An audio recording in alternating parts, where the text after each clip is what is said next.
Hello and welcome to the Dragon Shed for this Skullsaw Saga program. You will notice that my lips do not match my voice. That is because this is the 5th time I've recorded this audio.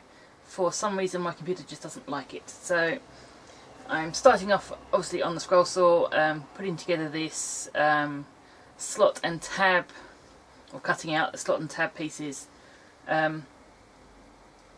This original cutting was done back in March last year, March 2018, when it was rather cold and unpleasant down here, and it kind of does show in the cuts. They are not at all accurate, and I was kind of rushing through to get them all done. So it added some extra difficulty to the construction of this, keeping the frame a bit square, and the jaws needed a lot of sanding, a lot of extra work to make sure they would actually draw properly. So yeah, future reference. Do it when you're comfortable and warm, don't do it when you're cold. So this is kind of the first stage of glue up. I've already put the runners in the side pieces. I did kind of a partial runner to one side, so they're kind of out the way and they're not going to involve or get in the way of the jaws too much, hopefully. So now I'm on to kind of the basic kind of construction of the jaws and the frame. With all of my projects it's a little bit slapdash. So yeah, this is just only being clamped with tape, which is probably a bad idea, and there's no sign of a square in the room at all, so I don't think any of these angles are particularly perfect, and that means a lot of kind of making up square on the sander or by hand, which is a bad habit to get into, but I'm in there, I think. And kind of relying on this machine to make everything square is making me a little lazy, and this machine is not great for making things square because there's no central support for the sanding belt there, so you end up with kind of a concave shape or convex shape where either end is sanded and the middle isn't. So anyway, so for the inside I'm just giving this a coat of some water-based black paint. This stuff has gone a little strange in the shed. I think it's got too cold or something over time, so it's gone kind of gluggy and lumpy, which is not great. But for this, because it's soaking into really dry wood, it's not so much of a problem. I did end up spraying the inside of the box with 2 or 3 coats of spray lacquer just to stop the glue, the paint from kind of sloughing off and giving everything a black dust. It wasn't pleasant. So that would have been a good idea to start with, just covering up the plywood, but not so good in the long run.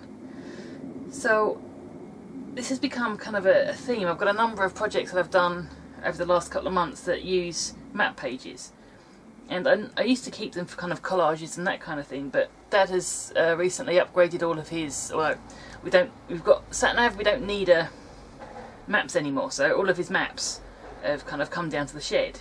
So I've got 3 or 4 road atlases and A to Zs, and they make really good cover, really.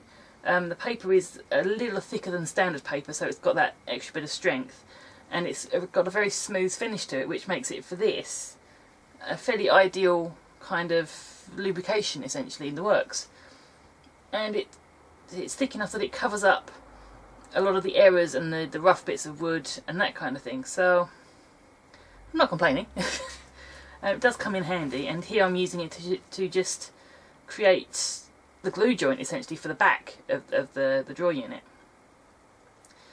It doesn't take very long to put on at all, although you are obviously limited in the size of your sheets. You're kind of limited to a page, but that makes it easier to build things in sections, so it's got more of a logical progression. The only issue I've got here is sometimes if it's not folded and glued tightly, it can kind of bubble up and wrinkle, hence why I'm using so many clips to clip the edges down quite tightly. But that's fine. That's the kind of thing I normally do with paper coverings anyway.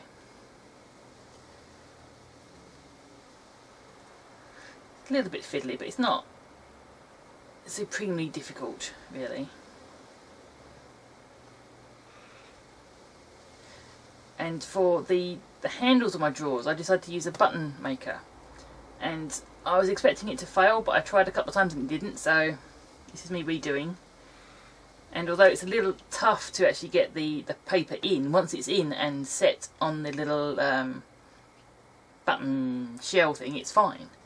Although these are a little difficult to hold on to when you're trying to open the drawers, because they need to be out a little further. So that's a complaint I've had from the house, is they need to have more kind of more width or depth, so you can get some purchase on them, but that's fine.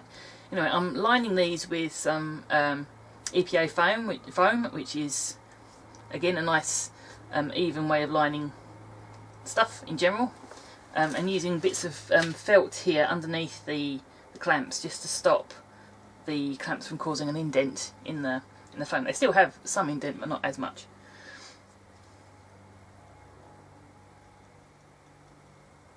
And here's me drilling into my sewing table.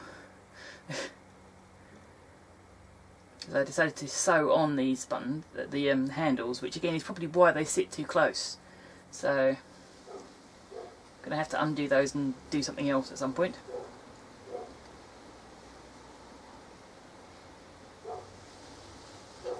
But the original idea was for this drawer unit to take up some room in our kind of everything cupboard, our spices and medications and everything cupboard, and to basically do the job of a very small plastic tub, which is what we had our meds in. And this was great because I worked out that everyone would have around about the right space for their meds, and since then we've all had medical reviews, and all of our medications have been reduced or got rid of completely. So none of us have enough meds now to warrant having this size of item. But I like it, and it fits in with the other things that I've made for that cupboard in this series. So we're going to keep it, I think, has been decided. And we are getting older, so there is a fairly good chance that the drugs level is going to go up again anyway.